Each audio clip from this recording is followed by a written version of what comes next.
welcome to the Narrowing Path, walking the spiritual walk.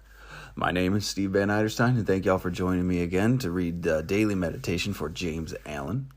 And I'm looking forward to seeing what he has to say today and the direction he's going to continue to take for these last 2 days of February. I'm definitely looking forward to it. It's been quite a journey so far, and I really appreciated, how he brought up solitude and how important that is, because it's something that I haven't practiced as much as I need to, and I've had a couple conversations about it, and it's definitely something I'm grateful to have been reminded of. So here we go again, February 27th. This is fresh to you and fresh to me, meaning I have not read this prior to reading it on this podcast, and you'll get my genuine reactions, responses, observations, and what I relate to about the reading, and we will go from there. So here we go, James Allen, February 27th. Human loves are reflections of divine love.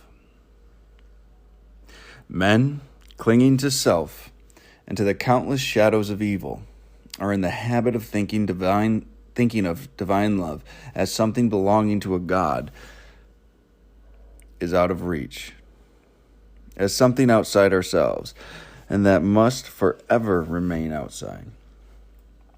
Truly, the love of God is ever beyond the reach of self.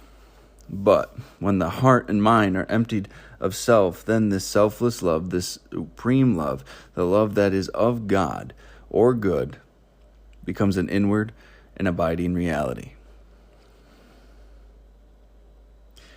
And this inward realization of holy love is none other than the love of Christ that is so much talked about and so little comprehended.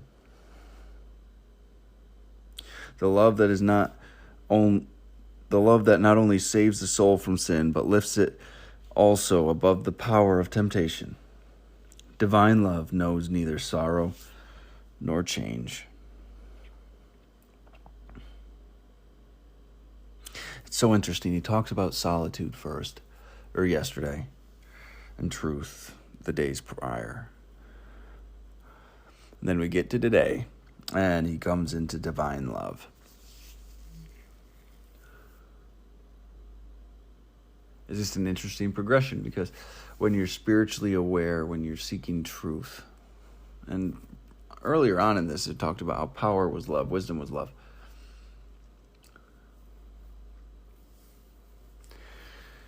So it's interesting that he comes into love right here. How we have to practice these things. We have to seek truth. We have to practice solitude, practice meditation to get to this point of understanding and recognizing and implementing even divine love. That's important. That's so important.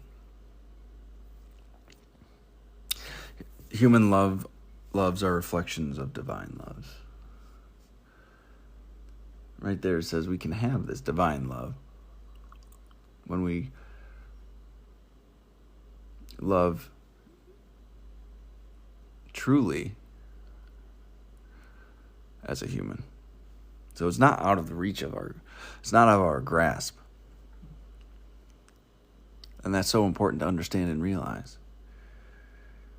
Men, he goes on to say, men clinging to self and to the comfortless shadows of evil are in the habit of thinking divine love as something belonging to a God who is out of reach. We don't think it's possible for us to do this. A lot of people use that as an escape, or use that as a cop-out, or an excuse their own behavior, right? I like how he says clinging to self, because a lot of love, or what is called love today, is selfish because it serves a purpose in our mind. It gives us a certain level of comfort or validation or this or that. We seek love, but we don't seek to give love. We seek to receive love. We seek to be or another selfish way to love is we love somebody to have them validate that. Like, yes, you are loving.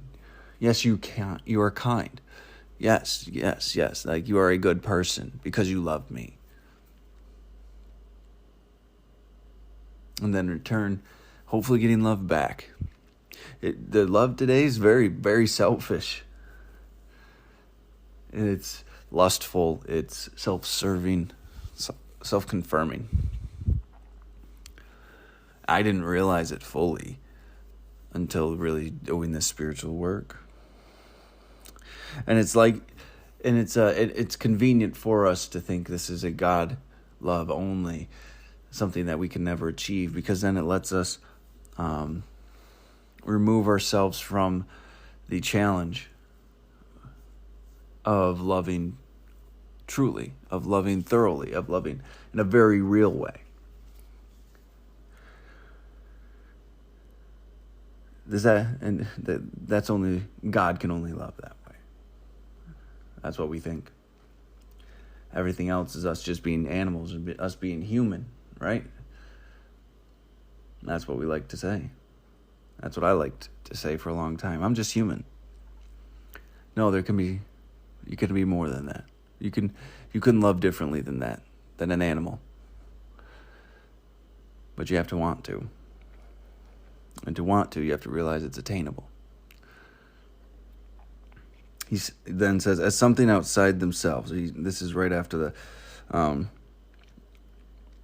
that men are in the habit of thinking divine love as something belonging to God who is out of reach, as something outside themselves, and that must forever remain outside. Again, that's what I was just talking about. We put it outside of us, unobtainable, so we can justify and settle into our selfish, self-serving versions of what love is. Truly, the love of God is ever beyond the reach of self. But when the heart and mind are emptied of self, then this selfless love and supreme love, the love that is of God or good, becomes an inward and abiding reality. When we do the work to remove ourselves, when we do the work to get out of our own way enough to let this true love in, to let this concept, this type of love run our lives into our souls, it is possible. It's not something we can obtain by going and working through our own selfish and self-centered eyes. We have to get ourselves out of the way. We have to, and a lot of that is done through being of service to other people, selflessly, not for a backhanded selfish purpose, not for a reward, but selflessly giving of oneself. True love can usually, or divine love, it's saying here, not true love, divine love can really step in those times. And I believe that's one of the only ways to be able to do it, and it's through the maintenance of your spiritual condition. It's through the solitude, the prayer, the meditation, the time alone with God. And then going out and being of service to God and others. And here, it also is calling it good, and this is whatever your conception of God may be. It could be good, it could be nature, it could be source, He uses God regularly in this reading, which is different than most. But I believe it to be true. There is a genuine divine love, a good love, a non-self-serving love, to genuinely just want the best for your fellow man, for your friends, your romantic partners, your family members, everybody. I believe it's out there. I believe it's possible. I feel like I have experienced it from others, and I have experienced it for others as well, ever since I got sober. But it takes me getting out of my own way. He goes on to say that, and this inward realization of holy love is none other than the love of Christ. It is so much talked about and so little comprehended. This is in the Bible and the scriptures and everything that's talked about. This is the love that it's being referred to. It's not obviously the modern conception of love, which is more so lust, validation of some sort, and some fear-driven desire. The love that only slaves the love that not only saves the soul from sin, but lifts it above the power of temptation. Oh, here we go. We tied it back into temptation, which we were talking about earlier. This divine love changes us. And those desires we talked about earlier on this month, are those desires that make us take actions that we wouldn't normally take and that are selfish and self-centered, which puts us in a position to hurt people. That's important to realize. This divine love for another human being and this divine love from the God of your understanding, of your comprehension, nature, whatever it might be, source that love you get, that energy you get, brings you above the temptations we have just to feel comfort or to feel validated externally from other things. Because when we can receive that love and give that love, when we receive that love from a power greater than ourselves and give that love to others and put that out into the world in general, not even necessarily just the people, but everything, it changes us. There is no temptation because there's no desire driving it. We are fulfilled in what we do. And that's an important thing for me to remember. To overcome temptation is divine love.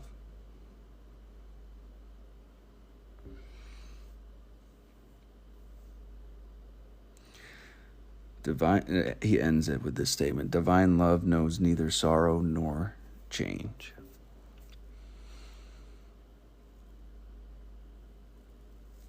It doesn't know loss because it still loves. It doesn't change because of what someone did, because it's still love. Love, this type of love, this type of appreciation and genuinely good intention and hope does not change, regardless of the individual, what they've done, how they've done it. And it knows sorrow, knows neither sorrow nor change. It's a grateful love to have known somebody, to have been a part of something. So it knows no sorrow, and it knows no change. What an amazing promise. What a beautiful thing to understand. I love that. What a thing to strive for. What a motivator to continue on this spiritual journey. To be able to love truly and honestly. So, well, I will go ahead and I will wrap it up there. Fantastic. Again, reading today. So I'm looking forward to seeing what the last day in February's got. It's always, January's was pretty good, so I'm looking forward to this month's as well. Thank you all for joining me, though, and I will be here again tomorrow for February 28th, and we will see what it ends with. So until next time, thanks.